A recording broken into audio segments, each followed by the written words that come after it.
ang maladimensional slash ng puzzle na Vetarem. Yan nga yung ginawa niya sa isang hunter upang hatiin ng buong katawan nito. At mukhang masasaksihan natin dito mga lods ang patikim kung gaano nga ba kalakas ang isang puzzle na Vetarem. Pati na rin ang panimulang hakbang nito upang sakupin ang mundo ng mga tao. Kaya huwag na nating patagalin pa.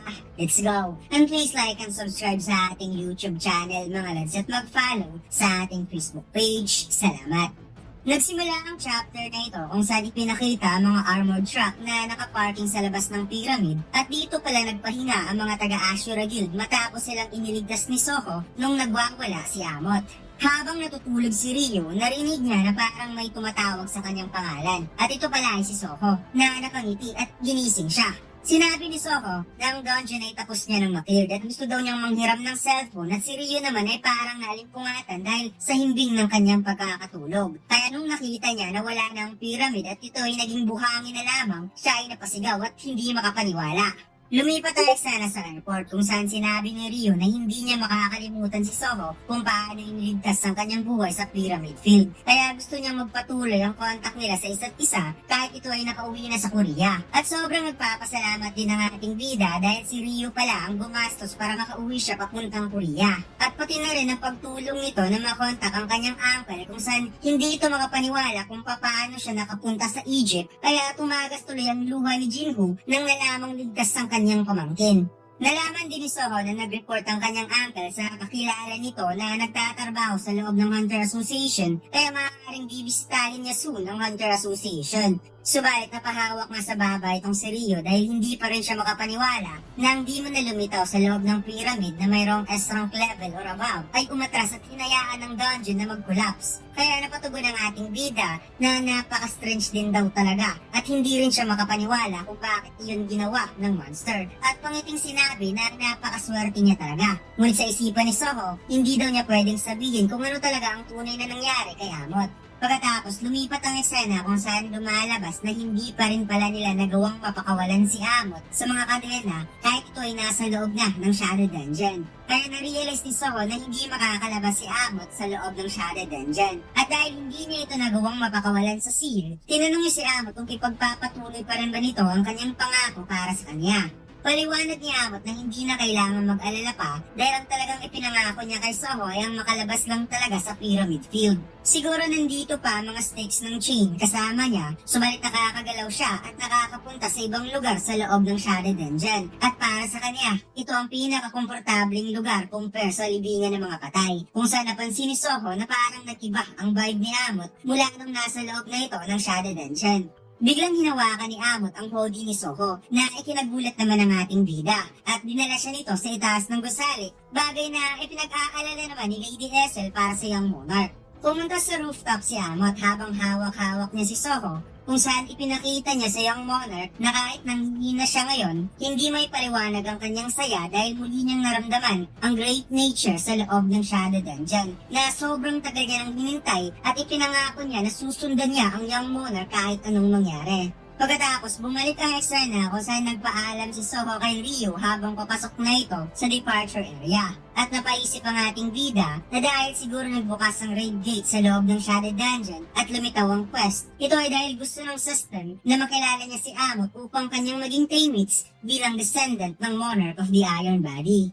Napaisip itong si Rio kay Soho na sa kakayahan daw ng batang hunter na kayang mag-summon ng monster at kakaibang style sa pagkikipaglaban at kahit i-transform ang sarili ay kaya rin itong gawin, hindi siya makapaniwala na isa lamang itong A or B rank hunter. Sa tingin ko naramdaman ni Rio ang antas ng mana ni Soho, hindi naman sinabi ng ating bida kung ano talaga ang kanyang rank. Kaya inisip na lamang ni Rio na tawagan niya ang kanyang guild master upang i-recruit si Soho. Habang papasok sa departure area, lumabas si Vero at sinabi na mukhang matagal na siyang hindi nakasakay ng eroplano mula nung kasama pa niya si Jinwoo. Kaya sinabi ng ating bida, wala naman silang choice dahil nagsara na ang gate na nasa Korea. Sinabi ni Soho na nagawa niyang makapag-level up ng 7 times dahil sa pagkatalo ng dungeon boss at nakumpleto pa niya ang urgent quest na ibinigay sa kanya ng system at tinanong niya si Vero kung ano ang kanyang current level sa state niya ngayon kung saan sinabi ng insekto na parang nasa around A rank na itong si Soho. Kaya biglang nag-serious mode ang ating bida at sinabing mukhang ang kanyang preparasyon ay tapos na. at oras na para mag-launch ng counter-attack against Lee Min-sung at sa Apostles of Etarim.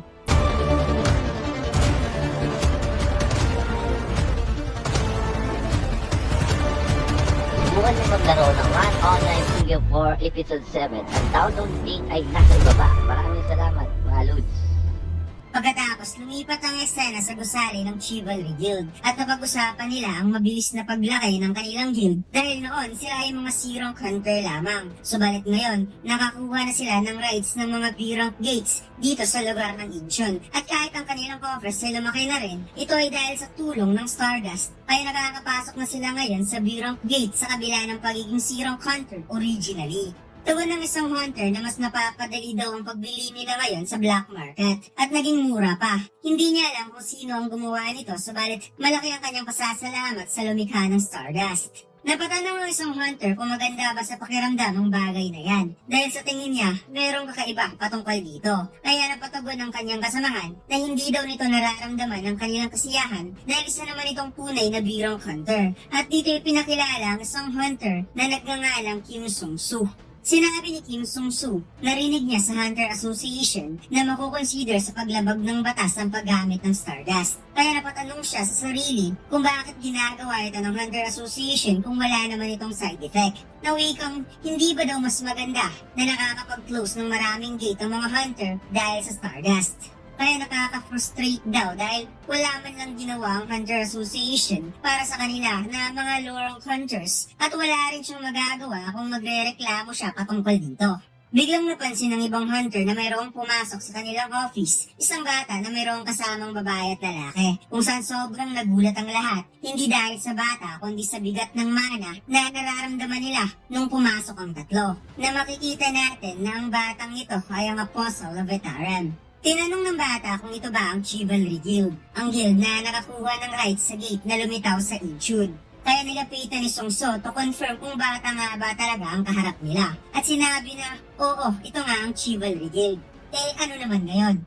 Sinabi ng Apostle of Etarim na ibigay sa kanya ang right ng guild. Kaya napahana lamang sa Sung-soo at bigla na lamang siyang nagulat nang nagawa nitong makontrol ang mga kasamahan sa guild by unleashing imana sa paligid at bigla na lamang nagbigay pugay ang kanyang mga kasamahan na wikang maligayang pagdating, Apostle of Etarim. Sobrang nagulat si Sung-soo kung bakit bigla na lamang tumayo ang mga kasamahan at yumuko sa harap ng bata. At hindi niya alam kung anong klaseng joke ang ginawa ng bata sa mga kasamahan niya sa guild. Narealize ng Apostle na mayroon palang hunter na hindi pa nakapag-consume ng Stardust. At para sa kanya, isa itong perpektong pagkakataon. Kaya inutusan niya ang lahat na takpan ng tainga at pumikit upang hindi nito marinig ang kanilang pag-uusap at makita ang posibleng mangyari.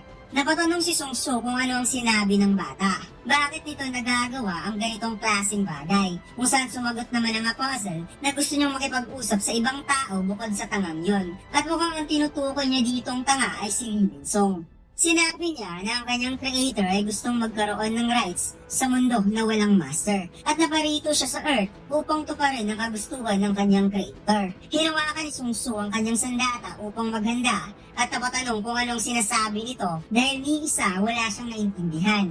Ipinagpatuloy ng Apostle ang kanyang pagsasalita at sinabi na nung nakarating siya sa Earth, nagkaroon siya ng isang katanungan dahil ang creation daw ay ginawa upang maisakatuparan ang kagustuhan ng isang creator. Subalit ang mga tao daw ay nakakuha ng ibang purpose at gumalaw ito sa sarili nitong kagustuhan. At dito tinanong niya kung ano ang kagustuhan ng creator na na-fulfill ng mga tao na makikitang hinawakan ng Apostle ang weapon ng hunter na nasa tabi nito. Inilabas ni Sung-soo ang kanyang sandata at sinabi na hindi niya alam kung sino ang creator na tinutukoy nito. At inutusan niya ang Etarim na ibalik ang consciousness ng lahat. At dagdag pa niyang katanungan kung ang creator ba na tinutukoy nito ay ito ba ay nasa occultism region o isang alien. Sinabi niya na maaaring bata ang kaharap niya ngayon. Subalit hindi niya ito hahayaang i-prank siya ng ganito. Unting-unting hinila ng Apostle ang sandata, bagay na ikinagulat ni Sung-soo dahil naramdaman niya ang napakatindi nitong kapangyarihan kung saan umapaw na pala sa galit ang Apostle dahil sa tingin niya nilampas tanganan ng isang tao ang kanyang creator na makikitang umapaw ang napakatinding mana ng Apostle habang binabalutan niya ng mana ng weapon kung saan na-realize ni Sung-soo na ina-amplify ng bata ang weapon upang palakasin kaya hindi siya nagdadalawang isip na unahan niya ang batang kaharap niya niya, subalit in just a single slash, tumalsik ang kalahati ng naputol niyang weapon at walang kahirap-hirap na hinati ng mga puzzle sa veteran ang kanyang katawan, na makikitang tumagos pa ang atake nito sa dingding kung saan nakatayo ang dalawa ng bodyguards. Bumaon sa ulo ng hunter ang tumalsik na weapon, kaya nagsisitil-sigan ng dugo papunta sa puzzle. Isa lang sana ang papatayin, ngunit sa harap at likod ang nagawa niyang mapatumba. Inutusan ng mga puzzles ang lahat na makinig muli at buksan ang mga mata upang linisin ng buong lugar. Pagkatapos kagad itong lumabas sa kwarto habang umuusok pa sa likod dahil sa atake niya kanina, bagay na ipinagtataka naman ng ibang hunter na nakabantay sa labas kung bakit nagkaroon ng matinding pagsabog. Kagad kinuntral ng puzzle of Vetarum ang dalawang hunter at sinabi na kalimutan ng lahat kung ano man ang kanilang mga nakita. At napaisip kung ano ang ibig sabihin ng salitang free will. Dahil para sa kanya, ang lahat ng creation na ginawa upang ma-execute ang kagustuhan ng isang creator. However, in this universe, ang creation mismo ang pumatay sa creator sa pamamagitan ng tinatawag nilang own will. Pagkatapos, ipinakita na pinasok na ng Puzzle of Vetarum ang dungeon na lumitaw sa lugar ng Lunchun na pagmamayari ng Chivalry Guild at ipinakitang nagawa nilang ma-takedown ang napakalaking Minotaur boss. Sinabi ng mga puzzles na isang monster lang pala ang nasa loob ng dungeon o mas magandang tatawagin niya itong dimensional refugees. At siguro masakit para sa monster na ito na gumagala sa paligid matapos mawalan ng tahanan. Kaya bibigyan niya ito ng chance na mapakawalan ng galit habang hawak-hawak niya ang napakamakapangyarihang stimulant gemstone. Napasigaw na lamang ang Minotaur sa sobrang sakit dahil inalagay ng puzzle sa kanyang mata ang gemstone na wika ng puzzles na magwala ka hanggat gusto mo dahil gusto niya na imbestigahan ang mundo ng mga tao para sa kapakanan ng kagustuhan ng kanyang creator.